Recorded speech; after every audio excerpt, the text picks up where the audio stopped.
Morning all and welcome back to a new video. It's just going to be a quick one today, a preview video of Champions Day at Ascot tomorrow. I was humming and hawing of whether to do this video or not because it is heavy ground, flat racing. The chances of actually picking winners is extremely limited, but I decided to go ahead with it. We haven't had a video for a while. It's probably going to be the last flat one of the year before we get stuck back into the jumps. Obviously Cheltenham, it's October meeting starting next week, and down Royal will be soon after that, and it's just great. It's great to get back into it, but I am eulogising about the jumps a bit too much. Got to show the flat a bit of action here. And Ascot Champions Day is a brilliant day. Obviously it's going to be running, as I said, on heavy ground, which does make things awfully tricky, but still good races nonetheless. Starting off with the 135, the British Champion Sprint Stakes.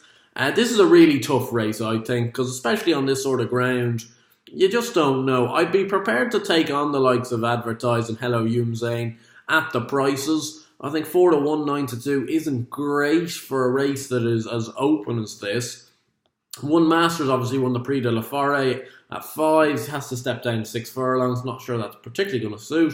And I've decided to plump on a bit of an each-way play in here, and it's Make a Challenge for Dennis Hogan and Joe Doyle. This has been a revelation horse. It's risen £45 in the Irish handicap this summer, which is absolutely unbelievable, winning 5 of its last 6. Won a listed race at the Curragh last weekend, which I tipped up on my kind of daily blog, and he was so impressive. He won by 5 or 6 lengths on that kind of soft, heavy ground. He obviously goes quite well in it.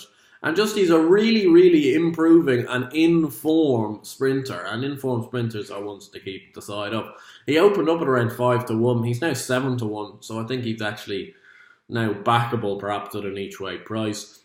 And one of the big price I wouldn't discount is Sands of Mali for Richard Fahey. He's been all over the place this year, but he's 14 to 1. He won the race last year, 28 to 1 in similar enough conditions. And perhaps this ground could show the best of him.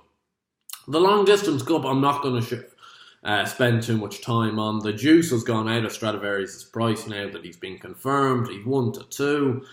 I can't back him at 1 to 2, but to be honest, I can't tell you that he's not going to win, because I think he will win. And in terms of otherwise, I just cannot see anyone else but Kew Gardens coming second. I think Kew Gardens got a bit of second-itis this year, but he's second behind some good horses. I just think they're going to be the 1-2. It's very boring. It's very thoughtful from me, but I can't see it being anything other than that. The Champion Fillies and Mares race is a tough race. 2 Gosden horses at the top there. But I'm not going to side for either of them. I think I've got 2 in here at slight each-way prices at 7s and 8s. The 7s is Fleeting, a horse for Aidan O'Brien that's been desperately unlucky this year. Just keeps coming home too late. And did it again at Arc weekend the other week when I put it up at 16 to 1 each way. It drifted, I think, out to kind of a 19, 20 to 1. But was kind of flat to the board, and then suddenly flew home and was beaten, I think, a short neck or something like that. It was an absolute painful thing to watch.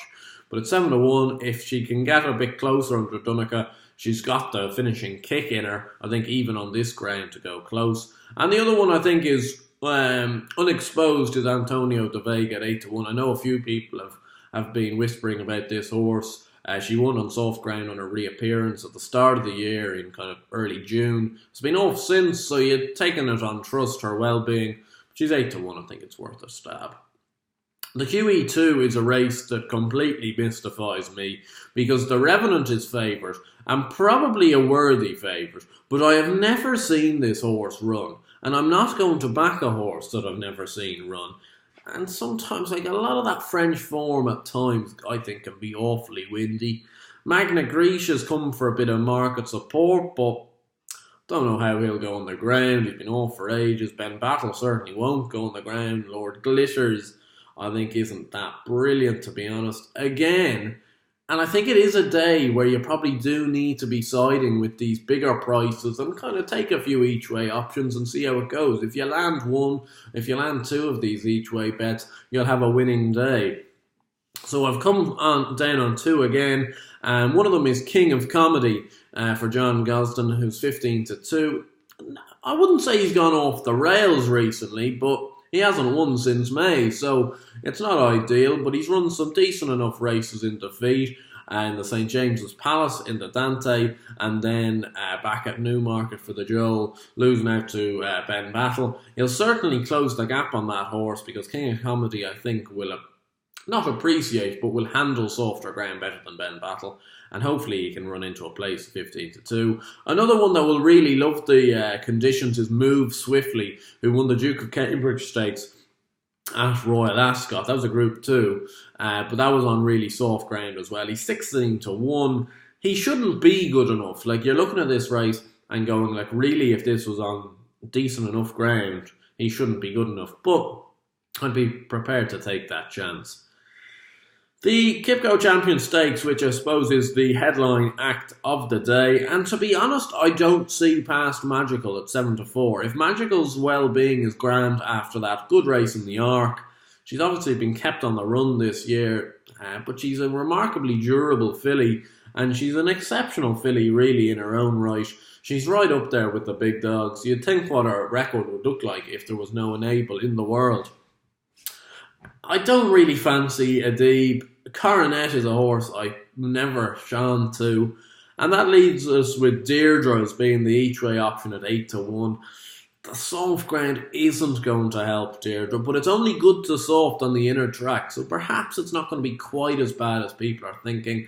And maybe the Japanese horse under Oisin Murphy won the Nassau, and then before being desperately unlucky in the Irish Champion Stakes, and was absolutely flying home having got no run. Hopefully she can get a bit more luck and run quickly into a place. The Balmoral handicap is the final race on the card, and it is one that, to be honest, you could be throwing darts at the board to try and pick your winner. One that's very, very interesting though, and has come in for market support, is Amadeo Modigliani, a horse that for some reason, and I've no idea why, I have just felt completely invested in and continue to back all the time without it ever really coming in. Ran all right last time out at Cork. Perhaps that was just a pipe opener run, because Donegal O'Brien was sitting behind a wall of horses and didn't do anything, and then just kind of finished fourth on the bridle. And I was there. I backed it each way, 3 places, and lost out on third by, say, a short head or something, and he didn't do anything. I was there like, Donegal, seriously, man. But maybe he can repay me here. He's gone from 7s down into 5s. It is very short for a race like this, but I'm going to have to back it. I can't desert him now. And each way wise, I think Escobar is a pretty good each way bet. Like, realistically, Paddy Power and stuff like that, playing 5-6 places, I'd assume, on a race like this. I think this horse actually, I wouldn't say he's a certainty, but I'd say he's a very, very good chance of finishing in the top 5 or 6 for David O'Mara and Adam Kirby. He's got great each way form, he's got great form at the track and great form in this race itself from last year. So anyway, I hope you guys enjoyed this video. I do realise there's an awful lot of each way selections, bigger prices. I don't think it's a day to really be kind of lumping in on favourites. Obviously I've put up, well, kind of half put up Stradivarius and I've put up Magical, but that's where it kind of finishes in terms of favourites. To be honest, I would be siding with those slightly bigger each way chances, because as I say, if 1 or 2 of those goes in, you're going to have a beano of a day.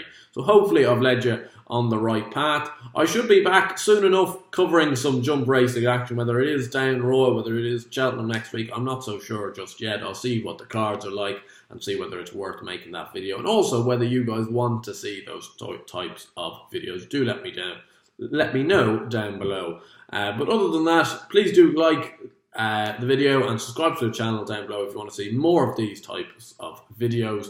And until next time, best of luck.